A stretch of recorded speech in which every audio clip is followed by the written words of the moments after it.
Nous allons maintenant voir comment rechercher l'éventuelle parité d'une fonction à partir de son expression analytique. Ici, pour commencer, la fonction f de x est égale à x exposant 5 plus x carré plus 3.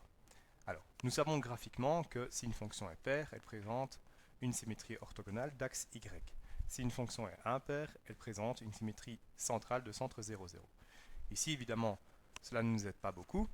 Par contre, nous savons également, et nous l'avons vu, que si une fonction est paire, eh bien f de x est égal à f de moins x.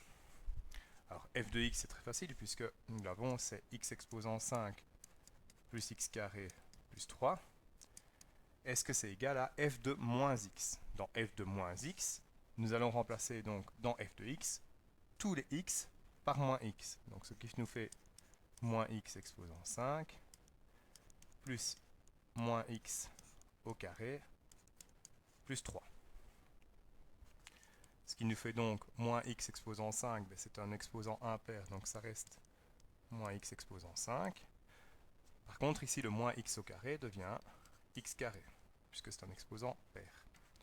Et donc, nous voyons directement ici que x carré plus x exposant 5, pardon, plus x carré plus 3 est bien différent de moins x exposant 5 plus x carré plus 3. La fonction n'est pas paire.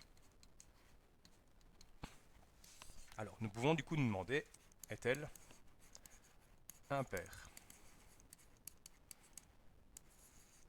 Si elle est impaire, je sais que moins f de x doit être égal à f de moins x. Alors, moins f de x, eh bien je mets un moins devant tout f de x, c'est-à-dire devant x exposant 5, pardon,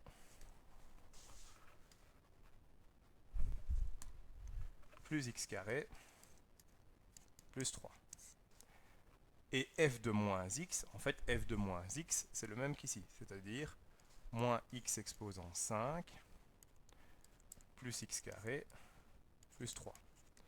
J'ai un moins devant la parenthèse, donc évidemment, je change tous les signes. Moins x exposant 5, moins x carré, moins 3, est-il égal à moins x carré, moins x exposant 5, pardon, plus x carré, plus 3.